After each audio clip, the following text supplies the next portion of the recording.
पिछली बार हमने किया था नारायण, क्या क्या अर्थ है। आज हम करेंगे चंद्र, चंद्रमा, चंद्र।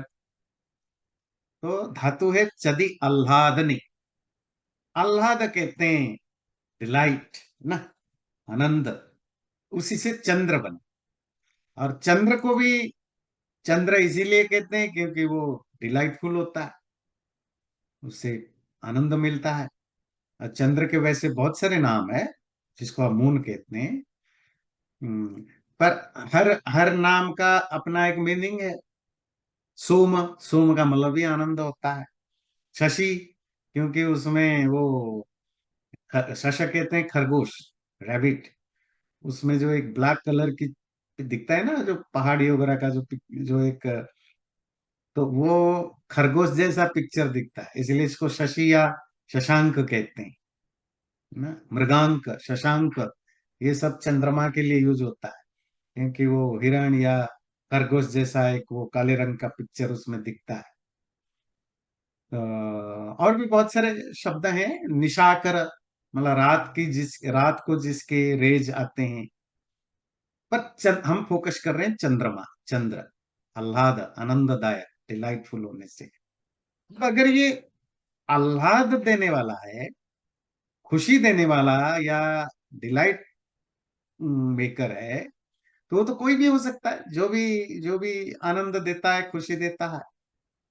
तो इसीलिए इसकी क्या अर्थ होगा? यश चंदती, चंदयति वा स चंद्र। जो खुद चंदती, जो खुद आनंद स्वरूप है, एम्बोडिमेंट ऑफ ब्लिस, और चंदयति दूसरों को आनंद देता है, उसको चंद्र कहेंगे। तो ये परमात्मा भी हो सकता है, क्योंकि परमात्मा भी आनंद स्वरूप है। कोई फ्लावर भी हो सकता है, कोई खाना भी हो सकता है, कोई व्यक्ति भी हो सकता है, और परमात्मा भी हो सकता है, क्योंकि वो भी आनंददायक है। पर आपको पता होना चाहिए चंद्र शब्द का लिटरली मीनिंग क्या है। पर जब कोई चंद्र शब्द का अर्थ ईश्वर लिखे, तो आपको शौक नहीं होना चाहिए चंद्र से ईश्वर कैसे हो गया। कोई चंद्र शब्द का अर्थ अपना बेटा लिखे, तो आपको शौक नहीं होना चाहिए चंद्र का अर्थ बेटा कैसे होगा। जब संतान आनंददायक होते हैं कि नहीं होते हैं, जो प्रोजेनी है बच्चे, वो सुख देने वाले होते हैं, इसीलिए उनको चंद्र कहते हैं। अगला देखते हैं।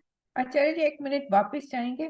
वो हाँ हाँ वो दिखाएंगे। मुझे ये समझ नहीं आया कि जहाँ लिखा है चदी आह्लादे, इस धातु से चंद्र शब्द सिद्ध होता है। मुझे वो नजर नहीं आ रहा कि कैसे सिद्ध होता नहीं, वो धातु है चद धातु, है। जिससे ओ, चक बनता है धातु। चंदती। ओके। चंदती। और जब उसको पॉजिटिव निजंत बनाते हैं, बनता है चंदयति।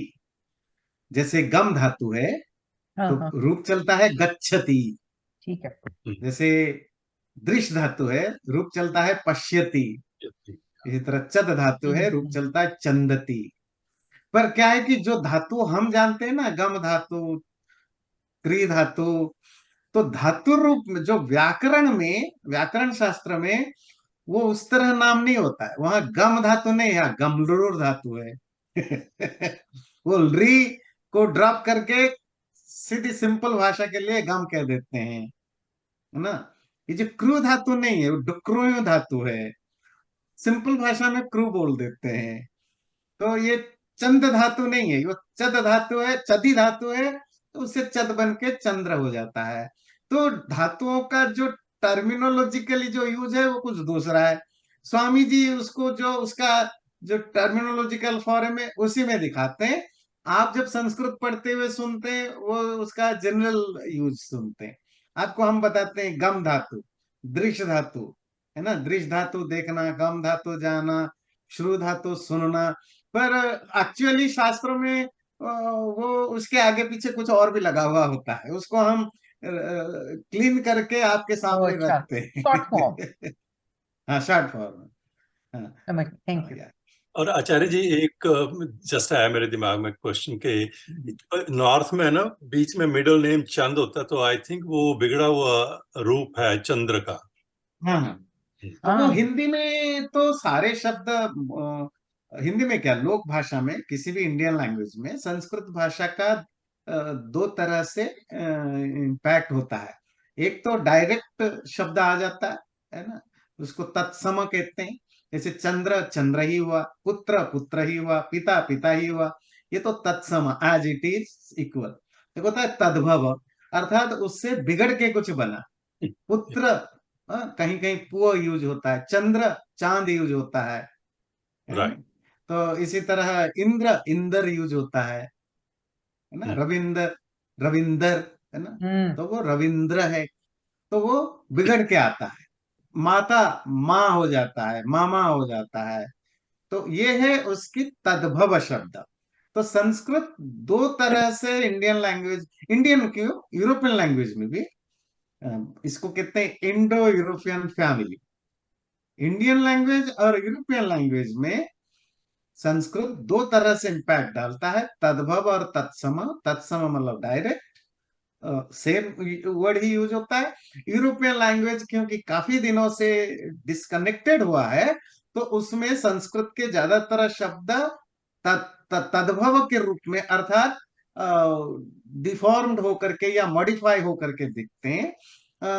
इंडियन लैंग्वेज में कुछ शब्द आज इट इज होते हैं, कुछ शब्द बदल गए, क्योंकि संस्कृत का पठन पाठन वगैरह अभी भी जारी है, तो वो शुद्धता बनी रहती है। बहुत सारे लोग शुद्ध चंद्र बोलते हैं, गृह बोलते हैं, गृहस्थ बोलते हैं। सिंपल भाषा में घरेलू, घर, ये बिगड़ जाता है। यूरोपियन लैंग्वेज में कैसे संस्कृत शब्द है, आप चलिए फैमिली रिलेशन लीजिए, माता, रूट वर्ड क्या है, मातृ। तो मातृ कैसे, मातर, मदर के रूप में ट्रांसफर होता है अलग अलग यूरोपियन लैंग्वेज में। और इंटरेस्टिंगली आपको एक चीज बताएं, जो ईस्ट यूरोपियन लैंग्वेज है, और जो रशिया, यूक्रेन और ऊपर से जाएंगे पोलैंड वगैरह, और ईस्ट यूरोपियन लैंग्वेज में ज्यादा संस्कृत के क्लोज वर्ड्स मिलेंगे। और जैसे जैसे वेस्ट के होते हुए जाएंगे, उतना मॉडिफाइड फॉर्म में मिलेंगे। तो फैमिली रिलेटेड कोई भी शब्द लीजिए, मदर, ब्रदर, सिस्टर, ये सब संस्कृत वर्ड है। ससुर, मातृ, पितृ वहां बने हैं। इसी तरह आपके मेडिकल में भी, मेडिकल टर्मिनोलॉजी में भी हजारों शब्द हैं। हार्ट, हृत, हृत से कैसे हार्ट बनता है, दंत से कैसे डेंटल बनता है, नासा से नाजल बनता है।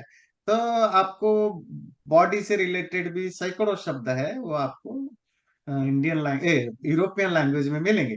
आप इंग्लिश जानते हैं तो, पर जब आप French, Germany, Spanish, Italy, Roman वगैरह पढ़ेंगे, यू विल बी सरप्राइज। और अगर 100 साल पुरानी यूरोपियन लैंग्वेज देंगे, उसमें ज्यादा संस्कृत शब्द बिल्कुल क्लियर दिखेंगे। तो धीरे धीरे वो पॉलिश्ड हो जाते हैं। अगला लेते हैं मंगल शब्द, है ना। अब मंगल शब्द देखिए, मगी धातु है। मगी एक्चुअली है मग, है ना। तो मगी गत्यर्थक है, जाने के अर्थ में यूज होता है। और उसमें अलच प्रत्यय होता है, उससे बन जाता है मंग अलच मंगल। तो मग का क्या मतलब है, गति करना, जाना। यो मंगति मंगयति वा स मंगलः। जो आप कल्याण स्वरूप सब जीवों के मंगल का कारण, इसीलिए परमेश्वर का नाम मंगल है।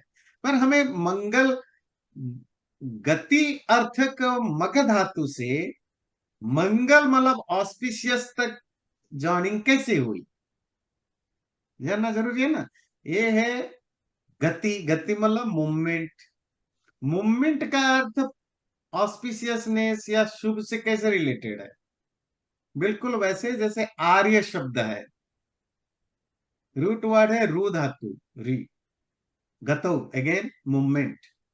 और आर्य शब्द का क्या अर्थ होता है, श्रेष्ठ।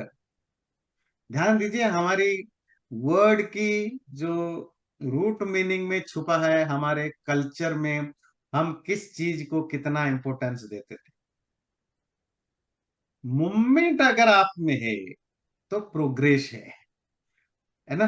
मूवमेंट का क्या अर्थ होता है? प्रोग्रेस। गाड़ी चलती है तो आगे बढ़ती है, डेवलपमेंट, मूव करना ना। और जहां डेवलपमेंट होगा वही शुभ है, वही अच्छा है। और श्रेष्ठ कौन है, आर्य कौन है? जो प्रोग्रेसिव हो, जो डेवलप करता हो, डेवलपिंग मोड में हो या डेवलप्ड हुआ हो। जो फिफ्थ क्लास का तक पढ़ा है, उसे आगे पढ़ा ही नहीं, उसकी मूवमेंट स्टेप हो गया, वो आर्य नहीं हुआ, वो शूद्र हो गया। और अगर आप पढ़ते गए, मूवमेंट आपकी जारी रही, आप मास्टर्स कर रहे हैं, पीएचडी कर रहे हैं, डिलीट कर रहे हैं, तो आप आर्य बन गए। हर फील्ड में अगर आपके पास बचपन में $5 का था और आप 60 के हो गए, आज भी $5, $10 में ही गुजारा कर रहे हैं, तो आपके लिए ना शुभ है, ना आप आर्य हो, ना प्रोग्रेसिव हो, ना डेवलपमेंट है, ना ऑस्पिशियसनेस है। अगर $5 को आप 5,000 में, $5 लाख में, $5 मिलियन में कन्वर्ट करते हो, ये कैसे होगा? मूवमेंट से होगा। तो फिर आप कहलाओगे आर्य, और जो आपके साथ घटेगा वो मंगल ही होगा। तो ये शब्दों को ध्यान दीजिए, कैसे हम आर्य का अर्थ क्यों श्रेष्ठ है, मंगल का मतलब क्यों ऑस्पिशियस है, उसमें छुपा हुआ है। हम जो भगवान से प्रार्थना करते हैं, भगवान मेरा मंगल करो, अब ये बेवकूफी है, ये अब्राहिमिक प्रेयर है। हमारे मंगल में ही अर्थ छुपा है कि भाई मेहनत करोगे तभी मंगल होगा। मूवमेंट यही है ना, तो मेहनत करोगे तभी मंगल होगा। तुम श्रेष्ठ तभी बनोगे जब तुम मेहनत करोगे। मेहनत किसी भी फील्ड में, पैसा कमाने में, ज्ञान कमाने में, जो भी जिस भी फील्ड में आप करें, मूवमेंट होना जरूरी है। तो ये ध्यान रखिए, बड़ी इंटरेस्टिंग चीज है ना। तो जब आप शब्द के रूट को पकड़ते हैं, आपको उसकी, आपकी सिविलाइजेशन समझ में आता है, सिविलाइजेशन समझ में आता है, और जो दूसरे सिविलाइजेशन से जो डिफरेंस है वो भी समझ में आता है। पर जब आप रूट को नहीं पकड़ते हैं, फिर तो आप भीख मांगते रहेंगे, भगवान अच्छा कर दो, मंगल कर दो। तो फिर आप कहेंगे आर्य बाहर से आए। ये तब तक होगा जब तक हमारी इग्नोरेंस बनी रहेगी। अच्छा, तो देखिए मंगल ग्रह का मतलब परमात्मा क्या भी हुआ? मंगल, हाँ, कुछ कह रहे हैं? सॉरी, मैंने कहा मंगल ग्रह का मतलब फिर कैसे हुआ? हाँ, नहीं, वो तो बाद में हमने दिया ना, जैसे जितने भी ग्रह हैं, ग्रहों का नाम हमने दिया है। बुध का क्या मतलब होता है? बुध का मतलब एनलाइटेंड या ज्ञानी, जो अंडरस्टैंडिंग है। तो बुध भी एक ग्रह है। बृहस्पति, वो पौराणिक पुराणों में आता है, जो जो स्वर्ग का गुरु है देवताओं का। और वैदिक शब्दों में बृहस्पति आपने पढ़ा है, जो कॉस्मोस की लीडर है। तो उस सेंस में वो है। पर जैसे मेरा नाम सूर्य नारायण है, आपका नाम राजीव है, उनका नाम कपिल है, उनका नाम भूषण है, इसी तरह ग्रहों का नाम हमने दिया है। तो वो तो बहुत लेटर हमने उनका नाम दिया ना। बात समझ में आती है? और नाम देने के पीछे अ, दो तीन चीजें काम करती है। एक होता है यदृच्छा। यदृच्छा मतलब जैसा मेरा मन हुआ। सपोज हम अपने बच्चों का नाम देते हैं, तो जैसा माँ बाप को ठीक लगता है, रैंडमली, ओमिशियली, या देते हैं। एक तो यह है, जिसका भी कोई नाम हो, जरूरी नहीं कि उसका नाम का जो मीनिंग है वो मीनिंग के साथ वो मैच करे, जरूरी नहीं है। वो तो हम जबरदस्ती, काम धंधा कुछ है नहीं तो हम जबरदस्ती, दशरथ में दशरथ है, वो हम अर्थ निकालते रहते हैं फालतू के। वो बाल से खाल कहते हैं ना, निकालने के लिए। तो और कुछ पढ़ने लिखने मिलता नहीं, तो फिर हम जबरदस्ती नाम, पर उसका नाम नाम पड़ गया, माँ बाप ने नाम दिया, कोई एक नाम दे दिया। फिर कुछ शब्दों का नाम डिलिबरेटली दिया जाता है, सोच समझ के, जिससे कि वो नाम का जो मीनिंग है उससे वो आइडेंटिफाई करे। ये भी होता है। तो दोनों चलते हैं, यदृच्छा भी, और जो जो सोच समझ के जो दिया जाए। तो नाम तो कोई ऐसा नहीं है, आप कोई भी नाम दे सकते हैं। उसका मंगल कल्याण से कोई लेन देन नहीं है। अब कहेंगे चंद्रमा का लेन देन है। क्यों? सूरज और चांद से हम डेली डील करते हैं, उसका फायदा नुकसान आन जान हमारे डे टू डे लाइफ में हम फील करते हैं। बाकी जो ग्रह वगैरह है, नक्षत्र वगैरह है, वो एकेडमिक चीजें हैं। वो जो एस्ट्रोनॉमिकल स्टडी करते करते थे या करते हैं, वो उनका सब्जेक्ट होता है। कॉमन यूज में उसका कोई लेन देन नहीं है। सूरज और चांद का जरूरी है। तो इसीलिए सूरज और चांद के नाम एक सार्थक या मीनिंगफुल मिलते हैं हमें। मंगल शब्द का अर्थ कल्याण है। यो मंगति, जो खुद मंगल स्वरूप हो, मंगल मतलब ऑस्पिशियस, मंगयति दूसरों का मंगल का कारण बने, वो मंगल हो सकता है। तो परमात्मा भी मंगल हो सकता है। बुध, अभी बुध शब्द आया, बुध अवगमनी, बुध धातु है, समझना, अंडरस्टैंड करना, इसी से बना बुद्धि। बुध धातु से 3 प्रत्यय होने से बुद्धि बनती है। आपकी वो पावर जो अंडरस्टैंड करने में हेल्प करता है, समझने में।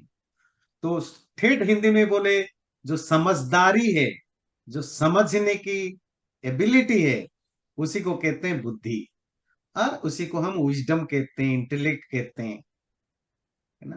तो बुद्धि। इसी तरह जो सिद्धार्थ गौतम का नाम पड़ा बुद्ध, महात्मा बुद्ध, वो भी इसी कारण से पड़ा, जिसने बुद्ध का प्रत्यय है, जिसने बोध जान लिया, समझ लिया। क्या समझ लिया? कि लाइफ क्या है, दुनिया क्या है। इसी को एनलाइटनमेंट कहते हैं।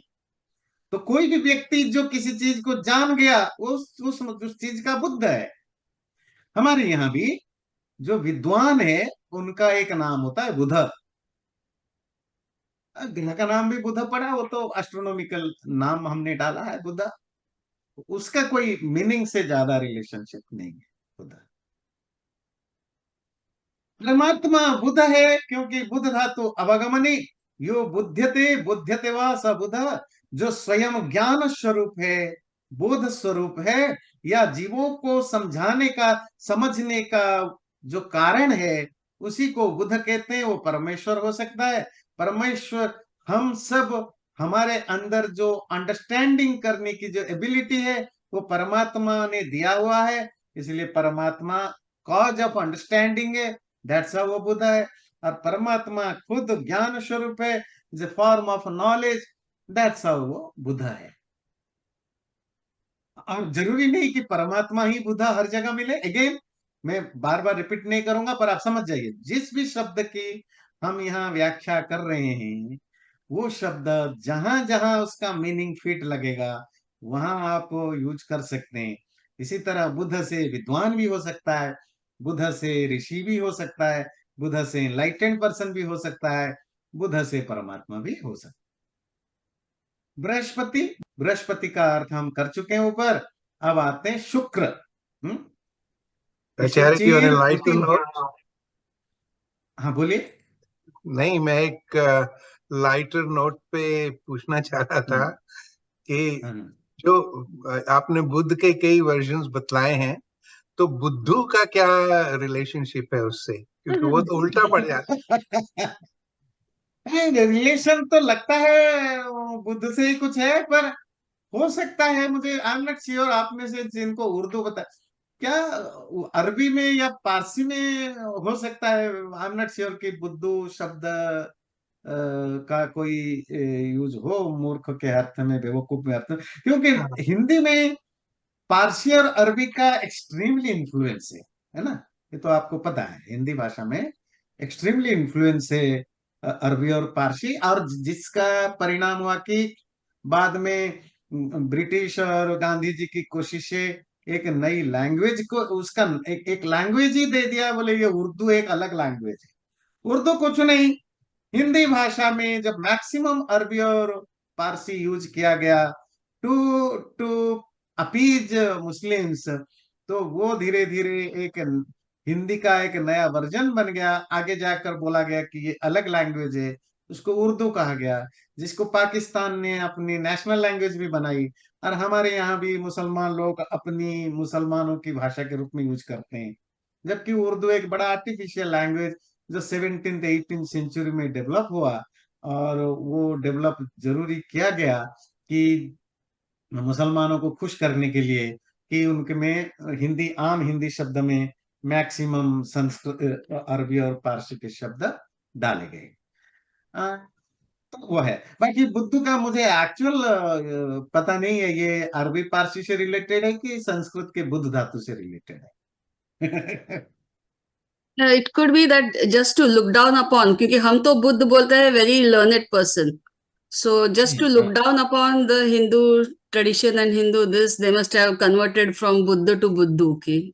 It could be, I am just हो सकता है ब्राह्मणों को बुद्ध कहा जाता है, और नीचा दिखाने के लिए भी हो सकता है बुद्ध से को बुद्धू बना दिया हो, may be it's a possibility. और इंटरेस्टिंग चीज आपको पता है, जब हम बचपन में छोटे थे, हमारे यहाँ, जबकि उड़ीसा में बहुत कम मुसलमान है, पर जो भी हैं, तो हमारे गांव से थोड़े दूर वो बांग्लादेश से शायद रिफ्यूजी बन के आकर के सेटलमेंट बनाया था, तो कभी कभी आते हैं। जब बचपन में जब भोजी वगैरह होता था तो वो भी इनवाइटेड होते थे, तो वो या हम उनको देखते हैं कहीं हाट बाजार वगैरह में। तो जैसे आप साउथ इंडिया में देखते हैं केले के पत्ते में खाते हैं, है ना, तो हमारे यहाँ भी फेस्टिवल वगैरह में खाते हैं। तो जैसे केले के पत्ते को ऐसे करके खाना होता है, तो जब मुसलमान खाते हैं तो वो पत्ते को उल्टा कर देंगे, ऐसे खाएंगे। इसी तरह अगर हम जो चटाई है उसको एक पर्टिकुलर डायरेक्शन में बिछाते हैं, तो जो मुसलमान होगा वो ठीक अपोजिट डायरेक्शन में ही बिछाएगा। एवरीथिंग हम देखते थे कि ये इनका उल्टा होता है, तो तब तो समझ में नहीं आता था, लगता था कि भाई इनका कुछ रिलीजन होगा। बाद में एज बढ़ी तो पता चला कि ये डिलिबरेटली करते थे कि मतलब पत्ते को भी सीधा नहीं रखते थे, उल्टा करते थे, जस्ट मेक श्योर कि भाई हम आपके तरह नहीं है। तो हर चीज को वो उल्टा कर, जबकि वो गांव के हैं, अनपढ़ हैं, रिफ्यूजी बन के आए हैं। तो तब बड़े हमें क्यूरियोसिटी होती थी, ये हर चीज उल्टा क्यों करते हैं इनसे। क्योंकि तो ये ब्राह्मण के जैसे आपने सबका कहा, मजाक उड़ाए। हाँ जी, नहीं, ब्राह्मण के सबका मजाक उड़ाए ना, चोटी का मजाक उड़ाते हैं, धोती का मजाक उड़ाते हैं, so वही। हाँ, फिर इसी तरह, क्योंकि टारगेट तो जब भी हिंदू धर्म को टारगेट करना हो तो आपका टारगेट कौन बन, किसी भी रिलीजियन, सिविलाइजेशन, कल्चर को जब आप टारगेट करेंगे तो किसको करेंगे सबसे पहले? तो उसके जो एलिट है, जो उसकी कर्ता धर्ता है, विद्वान है, इंटेलेक्चुअल है, सबसे उनकी जो लिटरेचर है, उसको आप मजाक उड़ाएंगे। तो आज भी सेम है, लेफ्टिस्ट जो है या जो भी हिंदू, एंटी हिंदू मूवमेंट है, उनका सबसे बड़ा टारगेट तो ब्राह्मण ही होते हैं ना, क्योंकि अगर किसी तरह ब्राह्मणों का लोप हो जाए तो शास्त्र खत्म हो गए। फिर तो बाकी तो इजी है टारगेट करना। तो जो आपने कहा बिल्कुल, तो वो हो सकता है बुद्ध को ही उन्होंने बुद्ध बनाया हो, पर आई एम नॉट श्योर, वो आपको गूगल वगैरह करनी पड़ेगी कि बुद्धू कहाँ से बनी। Just curious. Thank you. या गुड।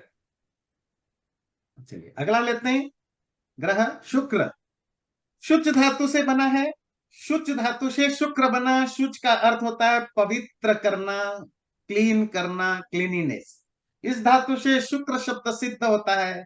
यह शुच्यति, शोचयति व स शुक्र, जो अत्यंत पवित्र, जिसके संग से जीव भी पवित्र हो जाए, इसीलिए ईश्वर का नाम शुक्र है।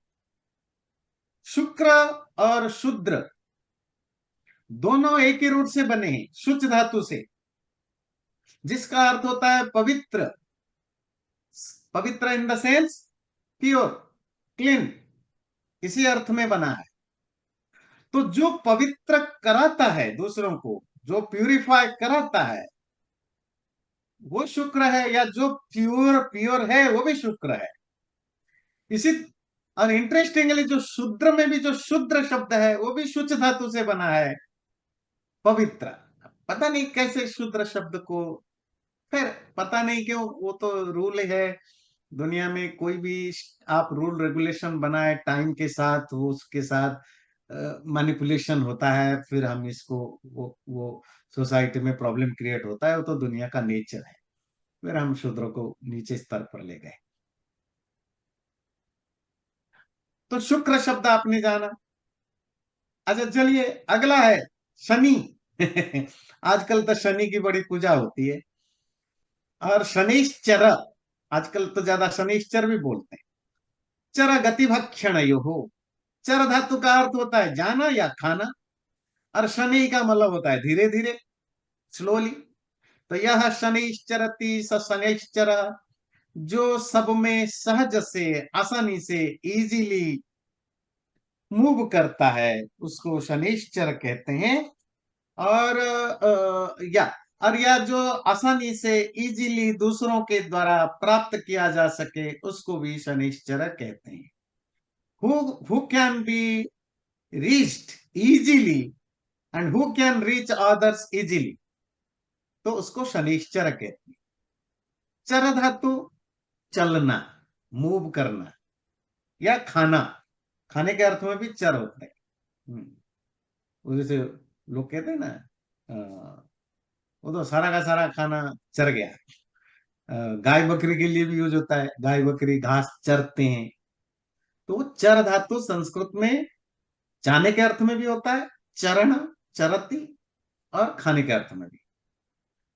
और शनि ही संस्कृत में एक अव्यय है, इनडिक्लाइनेबल वर्ड है। शनि मतलब स्लोली, स्मूथली, आराम से, हौले हौले। तो शनिश्चर का क्या अर्थ हुआ?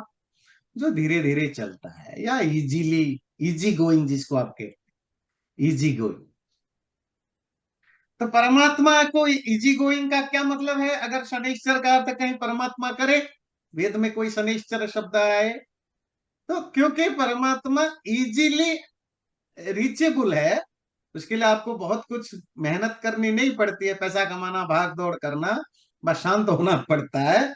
और परमात्मा आपके तक भी इजीली पहुंचता है, क्योंकि ऑलवेज देयर। पर जरूरी नहीं शनिश्चर का अर्थ परमात्मा ही हो, कोई भी चीज जो इजीली अवेलेबल हो, जो इजीली आया जाया जा सके, वो सब शनिश्चर हो सकते हैं। तो शनिश्चर से बना शनि, है ना। फिर ये जो शनि, एक ग्रह का नाम भी दिया गया बाद में, जैसे मंगल है, बुध है, शुक्र है, ऐसे शनि। अब जैसे मैंने बताया राजीव जी के क्वेश्चन के आंसर में, ग्रहों के जो नाम है वो एकेडमिक टॉपिक है, और वो तो अपने क्या कहते हैं, एस्ट्रोनॉमिकल जो एक्सपर्ट हैं एस्ट्रोनॉमी से रिलेटेड, उन लोगों ने नाम दिया। नाम तो यदृच्छा से होता है, पर आजकल बाद में ज्योतिष वालों ने, फलित ज्योतिष वालों ने, फिर ये शनि, राहु, केतु, राहु केतु तो दो बेचारे वैसे ही माइथोलॉजिकल कैरेक्टर, वो तो कोई ग्रह का नाम भी नहीं है। राहु नाम का कोई ग्रह तो नहीं है ना नवग्रहों में, केतु नाम का भी कोई ग्रह नहीं है, इमेजिनरी है, तो उनको भी हमने जोड़ दिया। और शनि बुराई का कॉज माना जा गया, ठीक है। आज तक तो शनि मतलब कहते हैं ना, शनि का कोप है तुम्हारे ऊपर, कुछ बुरा हो तो भाई शनि दशा है, तो बुराई का कॉज माना गया। फिर देखिए आयरनी, देखिए अब पिछले 20-25 साल से शनि के मंदिर बन गए, शनि देवता बन गया, भगवान बन गया। अब बड़े बड़े मंदिर, मुंबई में बड़ा फेमस शनि मंदिर बन गया। अब देखो हर शहर में, गांव में अब शनि मंदिर बनने लगे। शनि दुष्ट ग्रह था, नुकसान करने वाला था, शनि से बचने की जरूरत के लिए बताया गया। पिछले 20-25 साल में क्या हुआ? शनि ग्रह अभी भी है, शनि ग्रह को छोड़ नहीं सकते ज्योतिषी, क्योंकि सारी कमाई का साधन शनि ग्रह से होता है। अगर शनि ग्रह नहीं रहेगा तो करोड़ों करोड़ों का बिजनेस बंद हो जाएगा। ध्यान दीजिए, शनि ग्रह तो रहेगा ही रहेगा, पर कुछ और लोगों ने उनको लगा ये ज्योतिषी लोग शनि के ग्रह के नाम पर करोड़ों करोड़ों की धंधा कर रहे हैं, हम भी कुछ हाथ मारे, तो उन्होंने शनि को देवता बना लिया। बोले शनि ग्रह नहीं है, शनि कोई दुष्ट नहीं है, वो तो देवता है, उसको पूजने से जीवन में सुख शांति आती है, बस लोग शनि को पूछते नहीं है, इसीलिए दुखी होते हैं और कहते हैं क्या ना शनि ग्रह चढ़ा। तो एक दूसरा मार्केटिंग शुरू हो गई। अब शनि भगवान बन गया, शनि की मंदिर बनने लग गए, और सरसों के तेल वो टॉन टॉन में सरसों के तेल यूज होने लग गया। अब तो शनि की पूरी दो तरह के बिजनेस चल गए, ज्योतिषियों का शनि ग्रह जो दुष्ट, जो परेशान करता है, और बाकी पंडितों का शनि देवता जो अच्छे से कमाई करता है। तो अब दोनों कमाई के सोर्स खुल गए, शनिश्चर देवता, देवता कहिए ग्रह कहिए जो भी कहिए। हिंदू लोग तो एक्सपर्ट हैं नई नई देवता बनाने में, हर 2-4 साल में एक नई देवता बना लेते हैं। और उसी के साथ साथ आजकल तो वैसे भी शिरडी साईं बाबा एक सबसे फेमस देवता बन के उभर गए, शनि उसके सेकंड थर्ड में आता है।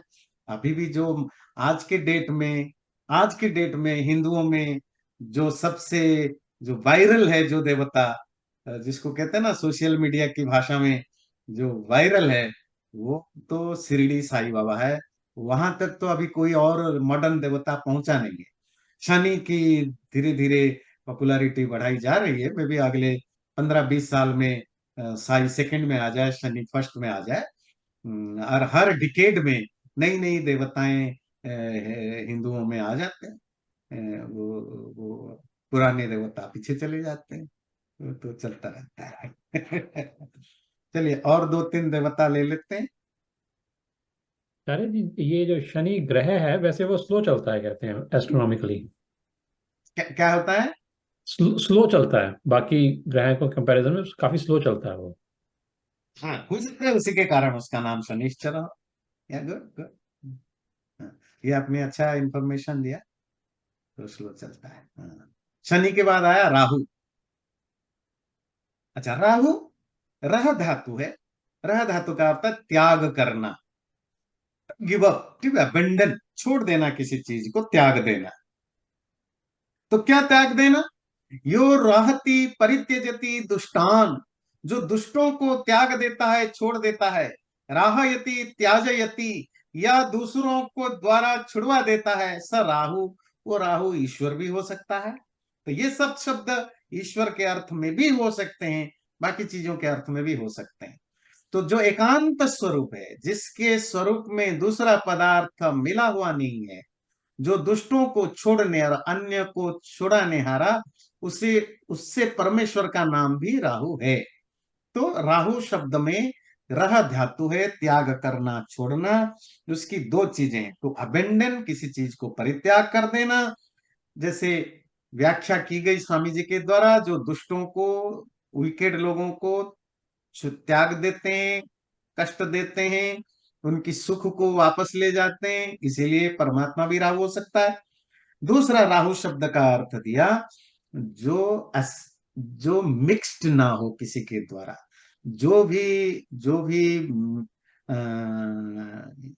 एक्सटर्नल चीजें मिला हुआ है, जो एक्सक्लूडेड है, हटाए दिए गए हैं, अर्थात असेंशियली जो वन है उसमें कोई मिलावट नहीं, इसीलिए भी परमात्मा को राहु कहा जा सकता है। अगेन, राहु जो ज्योतिष की जो नवग्रह है उसमें राहु को एक ग्रह मानते हैं, जबकि इन रियलिटी जो 9 ग्रह है उनमें कोई राहु नामक ग्रह नहीं है। राहु और केतु, राहु केतु तो पुराण की कहानियों में, समुद्र मंथन के समय के कहानियों में आते हैं। एक राक्षस है जिसका सर कट गया, है ना, 2 राक्षस हैं जिनके सर काट दिया गया, क्योंकि वो अमृत पी रहे थे, तो इसीलिए वो तब से घूमते रहते हैं। ये माइथोलॉजिकल कैरेक्टर है, वो ग्रह भी नहीं है, तब भी उनको ग्रह में ज्योतिष लोग काउंट करते हैं, फलित ज्योतिष लोग काउंट करते हैं, ज्योतिष लोग। अगला है किट, केतु।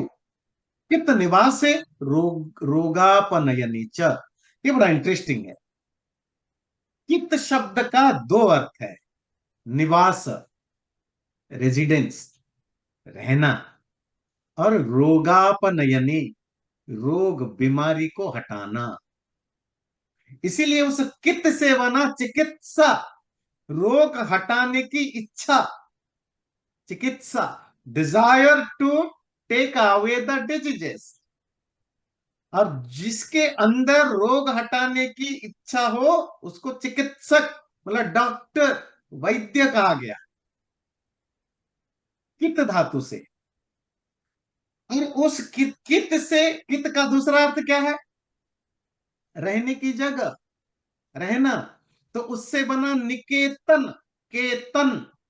कित से केतन बना, मतलब घर, निकेतन घर। ये संस्कृत के शब्द हैं। कित धातु का और एक अर्थ जो आगे देखेंगे होता है ज्ञान। तो जो फ्लैग है उसको भी केतु कहते हैं, क्योंकि वो साइन है, नॉलेज है, जानने, किसी चीज को जानने के लिए। यह स्वामी जी ने दो अर्थ दिया है, रोग हटाने का धातु, दूसरा निवास करने की धातु। तो निवास करने के अर्थ में संस्कृत में घर को निकेतन बोलते हैं, केतन बोलते हैं। और जो सन्यासी होते हैं उनको क्या बोला जाता है पता है संस्कृत? वैसे तो बहुत सारे शब्द हैं, परिव्राजक, सन्यासी। एक शब्द है अनिकेत। निकेत, निकेत में वही कित धातु से नि उपसर्ग लग के निकेत बना घर। अनिकेत निगेशन, जिसका कोई घर नहीं होता है, जो घूमता फिरता रहता है, इसलिए उसको अनिकेत कहते हैं। सन्यासी कैसा होना चाहिए? अनिकेत, जिसका अपना कोई घर ना हो, अपना कोई रेजिडेंस ना हो। और आजकल के साधुओं के बारे में ऐसा नहीं कह सकते, जितना बड़ा सो कल्ड योगी साधु, उसका उतने ही बड़े महल है। है ना? पर सन्यासी की डेफिनेशन में आता है उसको अनिकेत होना चाहिए। अब अगर इन इन लोगों से पूछो, भाई आप सन्यासी हो, आपका इतना बड़ा महल है, वो बड़े बड़े कनिंग तो होते ही है। तो आंसर क्या देंगे? मेरा घर थोड़ी है, वो तो ट्रस्ट है, ट्रस्ट का घर है। मेरा क्या है, मैं तो फकीर हूं, मेरे दो कपड़े हैं। अब अपने ट्रस्ट के नाम पर ही होता है, क्योंकि इंडिविजुअल के नाम पर तो आप कर नहीं सकते, क्योंकि आप डोनेशन लेते हैं, चैरिटी लेते हैं, इनकम टैक्स से फ्री कैसे पाओगे? तो आप ट्रस्ट बनाते हो, ट्रस्ट के नाम पर ही आप आश्रम बनाते हो, ट्रस्ट के नाम पर ही बिल्डिंग बनाते हो, उसमें भी फायदा लेते हो, क्योंकि गवर्नमेंट को टैक्स ना देना पड़े, पर फायदा आप ही उठाते हो। अब जो कोई पूछे, क्योंकि मेरा घर थोड़े ही है, तो ट्रस्ट का घर है। तो हर तरह के चालूगिरी तो साधु लोग को आजकल रखते ही है। तो अनिकेत, चलिए आचार्य कित धातु। हाँ, चिकित्सा में आपने बोला कि वो रोगों का निवारण कर तो या छुड़ाना, तो ची से क्या? हाँ नहीं, उसको ऐसा होता है, संस्कृत में व्याकरण में एक रूल है, जाने के लिए जो धातु है गम धातु, ठीक है। और अगर जाने की इच्छा हो तो वो जिगमिषा ऐसे बन जाता है। पढ़ने की इच्छा, पढ़ने की धातु है पठ, पढ़ने की इच्छा पिपठिषा। लिखने की धातु है लिख, इच्छा लगा दे लिलिखिषा। जानने की धातु क्या है? ज्ञान, तो जानने की इच्छा जिज्ञासा। इसी तरह कित धातु रोग दूर करना, और रोग दूर करने की इच्छा चिकित्सा। तो वो एक ग्रामेटिकल फॉर्मेशन है, तो वो हर धातु के लिए यूज होता है। तो इसका अर्थ होता है, उसको क्या होता है कि जो धातु का पहला लेटर है वो रिपीट होता है, दोबारा रिपीट होकर के कुछ संधि रूल के कारण उसमें चेंजेस होते हैं। जैसे गम धातु में गा को रिपीट होकर के ग हो जाता है, फिर गा को जा हो जाता है। There is a procedure how to make it, बनता है जिगमिषा। इसी तरह चिकित्सा में भी कित धातु फिर वो इच्छा के अर्थ में रिपीट होकर के किकिता होता है, फिर वो ची आता है। There is a process. पर ये इच्छा के अर्थ में इस तरह के संस्कृत व्याकरण में यूज होता है। जैसे जिज्ञासा शब्द, जिज्ञासा तो हिंदी में भी बड़ा पॉपुलर है, जानने की इच्छा, रूट वर्ड क्या है? ज्ञान, इसी अर्थ, ठीक है ना? तो क्या अर्थ दिया स्वामी जी की? यह चिकेतति चिकित्सति वा स केतुरीश्वर, जो सारे जगत का निवास स्थान है या रोगों से रहित है। मुमुक्षुओं को, एक शब्द आया मुमुक्षा, मुमुक्षु, ये भी उसी तरह की। मुच धातु, मुच धातु का मतलब होता है फ्रीडम, मुक्ति पाने की इच्छा मुमुक्षा, और जिसमें है वो मुमुक्षु। तो इसी तरह तो मुक्ति पाने की इच्छा रखने वालों को जो दुख से छुड़ाता है, दुख रूपक बीमारी से छुड़ाता है, वो है कित केतु परमेश्वर। तो दोनों दुख से छुटकारा देने वाला या सभी संसार का जो निवास स्थान होने से परमात्मा ही भी केतु कहलाता है। तो ये तो हो गया आपकी नवग्रह के जो ग्रह हैं उनकी थोड़ी सी स्वामी जी ने, जो वेदों में अगर ये शब्द आते हैं तो आप ईश्वर का अर्थ करना हो तो कैसे कर सकते। फिर आता है यज्ञ। तो हम या हिंदुओं में तो सब यज्ञ सुनते आप क्या करेंगे, वही हवन का अर्थ लेंगे। नहीं, यज्ञ शब्द का अर्थ सिर्फ हवन नहीं है। यज्ञ का लिटरेरी मीनिंग होता है यजनीय, पूजनीय, अडोरेबल, वर्शिपेबल, जिसकी पूजा की जाए, और भी अर्थ होते हैं। तो परमात्मा भी यज्ञ स्वरूप यज्ञ है। कोई बड़ा ज्ञानी विद्वान जो बहुत रेस्पेक्टेबल पर्सन है वो भी यज्ञ कहला सकता है। देखिए अर्थ, देखिए यज धातु, यज देव पूजा संगतिकरण दानेशु। तो यज के 3 अर्थों में यूज होता है। देव पूजा, देवता की पूजा करना, वर्शिप करना। संगति, यूनियन, मिलना, एक से अधिक चीजों को जोड़ना। और दान, देना। इन इन अर्थों में यज धातु का यूज होता है, और उस यज धातु से यज्ञ शब्द बना। ब्राह्मण ग्रंथों में आता है, ये देखिए, यज्ञो वही विष्णु, विष्णु ही यज्ञ है। यो याजति विद्वद्भि इज्जते वासा यज्ञ। जो खुद यज्ञ करता है या विद्वानों के द्वारा जिसकी पूजा की जाती है वो उसको यज्ञ कहते हैं। जो सब जगत के पदार्थों को संयुक्त करता है, सब विद्वानों का पूज्य है, ब्रह्मा से लेकर सब ऋषि मुनियों का पूज्य था, है और होगा, उससे उस परमात्मा का नाम यज्ञ है, क्योंकि वह सर्वत्र व्यापक है। पहली चीज लेते हैं, यज्ञ के जो 3 अर्थ हैं। देव पूजा, देव, स्वामी जी लिखते हैं, ज्ञानी विद्वान ऋषि मुनियों के द्वारा पूजे जाने के कारण से परमात्मा यज्ञ है। संगतिकरण, मिलाना, परमात्मा को यज्ञ कहते हैं क्योंकि वो संगति कराता है। संगति, यूनियन कराता है। किसकी यूनियन कराता है? प्रकृति की, सत्व रजत तमो की यूनियन से यूनिवर्स बनता है ना। तो संसार को बनाना, एटम्स को कंबाइन करना, है ना, पार्टिकल्स को जोड़ना, ये काम निमित्त कारण परमात्मा के द्वारा ही होता है। तो संसार बनता किससे? संगति से, पार्टिकल्स के मिलने से। और उस मिलाने का काम कुंभार के तरह कौन करता है? परमात्मा का काम है। इसीलिए भी उसको आप यज्ञ कह सकते हैं। इसीलिए परमात्मा को यज्ञ कहा जा सकता है। एक यही खत्म करेंगे, एक चीज स्वामी जी का एक बड़ा इंटरेस्टिंग नोट करेंगे। जब भी पूजा की बात आती है ईश्वर की, तो स्वामी जी हमेशा ये चीज लिखते हैं, विद्वानों के द्वारा पूजे जाने, जो पूजे जाते हैं। तो स्वामी जी रिपीटेडली लिखते हैं, ईश्वर वो जिसकी पूजा विद्वानों के द्वारा की जाती है, ज्ञानियों के द्वारा की जाती है, ऋषि मुनियों के द्वारा की जाती है। वो ये नहीं लिखते हैं कि समस्त सभी के द्वारा की जाती है। और ये फैक्चुअली करेक्ट है। आम लोगों को भगवान से बहुत कम लेन देन है, जो मैं बार बार बोलता हूं। जो मॉडर्न रिलीजन है उनमें गॉड सिर्फ एक इंस्ट्रूमेंट है अपने प्रोफेट को ग्लोरीफाई करने। क्रिश्चियनिटी में कितने बार बोल चुका हूं, दोबारा कहता हूं, क्रिश्चियनिटी में कितने भी गॉड गॉड बोले, आप कहेंगे जी मैं गॉड बिलीवर हूं तो क्या मुझे स्वर्ग मिलेगा? नहीं। मैं भगवान को मानता हूं, पूछता हूं, नहीं। आप जीसस को मानते हो जी? नहीं। Then you have to go to hell. हो गया। मतलब गॉड की कोई रोल नहीं है, जीसस का मेन रोल है, गॉड सिर्फ नाम को है। तो कोई क्रिश्चियन गॉड को नहीं पूछता। इस्लाम में आइए, अल्लाह अल्लाह करते रहते हैं। चलो भाई, मैं अल्लाह तो अरबी वर्ड है, पता है ना।